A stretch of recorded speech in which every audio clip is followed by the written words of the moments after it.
Joe Bustos is officially the state representative for House District 112, which covers the Isle of Palms, Sullivan's Island, and parts of Mount Pleasant. I speak exclusively with the representative-elect for this edition of Quintin's Close-Ups. And if you haven't already, subscribe to my YouTube channel and like Quintin's Close-Ups on Facebook. Representative-elect Joe Bustos, welcome back to Quintin's Close-Ups. Well, thank you for having me, Quintin. It's always a pleasure to be here with you. You're very welcome. And once again, congratulations to you.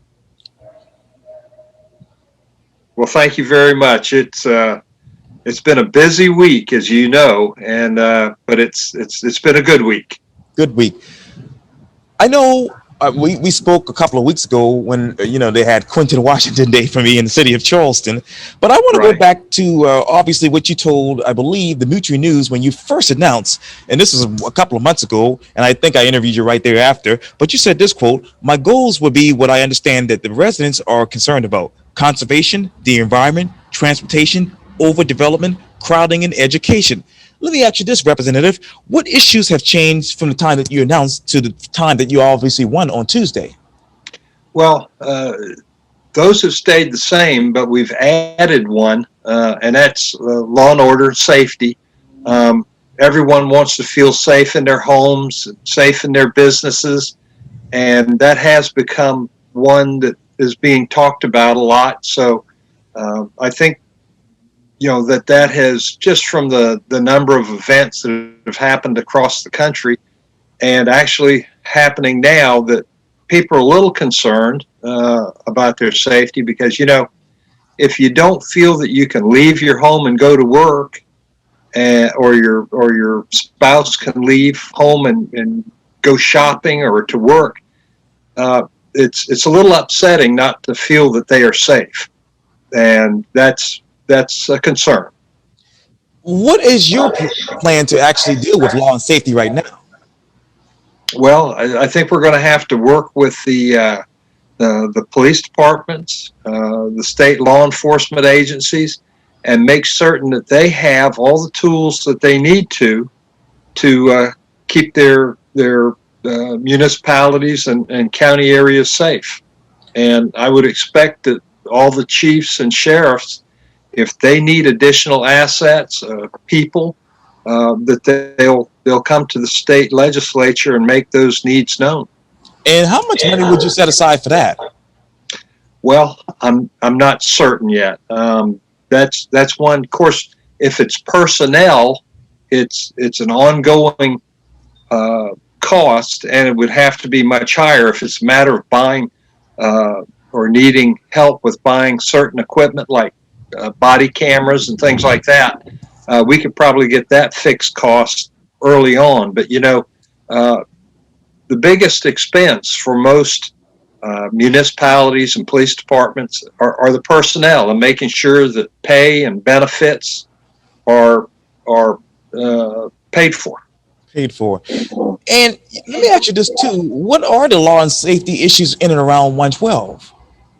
Well, very fortunately, in 112, in District 112, we live in a very safe area.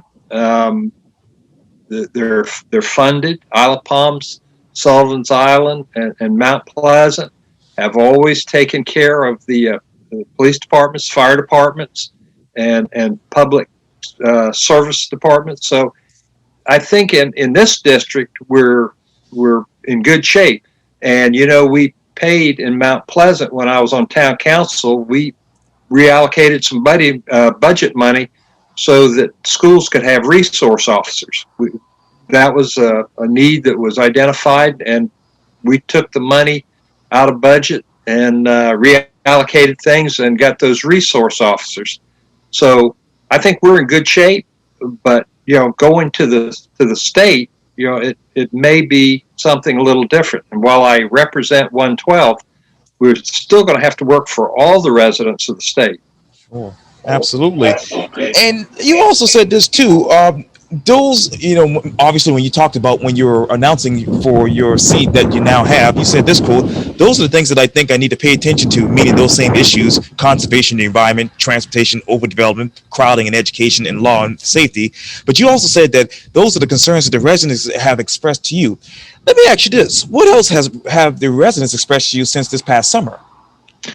The parking issues on Isle of Palms, the forest, the maritime forest on Sullivan's Island have become issues. And then, and I think that while we all work with home rule, and those town councils are elected to care for their residents, there may be some things that are going to go to the state for clarity and for making sure that they're all taken care of. And what issues need clarity right now from the state of South Carolina? Well, I think the maritime forest is one. I think the process of issuing permits is one issue that's going to be looked at. I understand that there's been a group that's gone to the Department of Transportation at SEDOT to talk about parking. And then the flooding issues, the resiliency of Isle of Palm, Sullivan's Island, Mount Pleasant, and looking for that drainage infrastructure, I think may come to the state. Where is this infrastructure for drainage? Where is it? Yes, sir. Well, Isle of Palm, Sullivan's Island, and Mount Pleasant all have storm drain issues.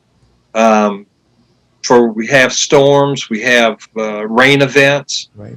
We have king tides that come in, and sometimes that water backs up, and we have to be able to look at that because the water on the roads and everything, it degrades the roadway itself, and then we have people certainly don't want to drive through deep water, and that's just like Charleston, that's a concern.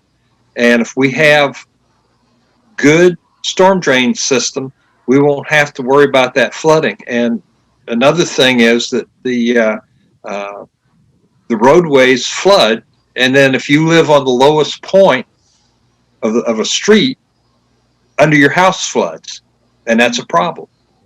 Yes, sir, absolutely. But what would be the ideal drainage system right now for 112? Well, we'd like to be able to get water off of Sullivan's Island, Isle of Palms. Of course, Sullivan's Island, that maritime forest does help bring that water up, and the trees drink a lot of that water, sure. And that's good to have it. Right. Isle of Palms, it's the same thing with roadways that are flooding. Mount Pleasant and the older portion of Mount Pleasant doesn't have good drainage at all, and that was a $10 million project. Right. That's right. Are you still having any concerns, or let me say it like this: are you hearing more from concerned citizens about obviously Dominion Energy and obviously their services as far as cutting down trees? I haven't as of late, but there's an active group out that is wanting to have the trees trimmed less. Right. And if you remember, while I was on council, I actually went to the town of Mount Pleasant, and we put a stop order on Dominion Energy until they had an arborist on site, make certain that the trees weren't being overly damaged. And I even suggested that rather than trimming for a 5-year interval between trimming events, that we perhaps just have them trimmed for 2. And while that may mean more trimming, the trees would be impacted less. And how many trees in 112 have been overly damaged in your mind as you driven around the district? Well, a fair amount in the older part of Mount Pleasant. Of course, Sullivan's Island and Isle of Palms, the cutting of palmetto trees, and it was very concerning to a number of the residents. And I've seen some what I thought to be pretty severe trimming. And I think, and we actually asked Dominion to come to the planning committee of council, and we talked about it. And I think the answer, having an arborist on site while they're trimming, will prevent that, rather than just saying, you guys go out and trim. And so now they have an arborist that'll define how much they have or that they can trim without overly damaging the tree. And now, since all of this has happened, what is the quality of life in your district? Well, Quintin, to be elected as the state representative for a good portion of Mount Pleasant, Sullivan's Island, Isle of Palms, who could ask for anything better than that? We have needs, but it's a great area. It's a wonderful area. The quality of life is good, and I need to work as hard as I can to keep it that way. And you talked earlier about obviously all of the areas that you'll be covering now that you're a state representative. But and I might be redundant by accident, but which out of the three municipalities, which one has the most issue right now? Mount Pleasant, Sullivan's Island, Isle of Palms are so close, yes. And we're connected at the hip, so to speak. So I can't say that any municipality is worse off than any other. I can say that Mount Pleasant is larger, and by being larger, they're just, the needs may be the same, but it's going to take more to address those needs because of the size of Mount Pleasant. In Sullivan's Island, Isle of Palms, living next to a municipality that has 95,000 people it can't be easy, and we have to be sensitive to their needs. And Sullivan's Island, Isle of Palms, I'm sure, are sensitive to what's going on in the town of Mount Pleasant. And I have talked to the mayors of all the municipalities, and we're going to try to have some meetings. And I want to be a resource for every one of those, for each of those mayors, right, and their municipality. And how do you address growth with smart growth? Well,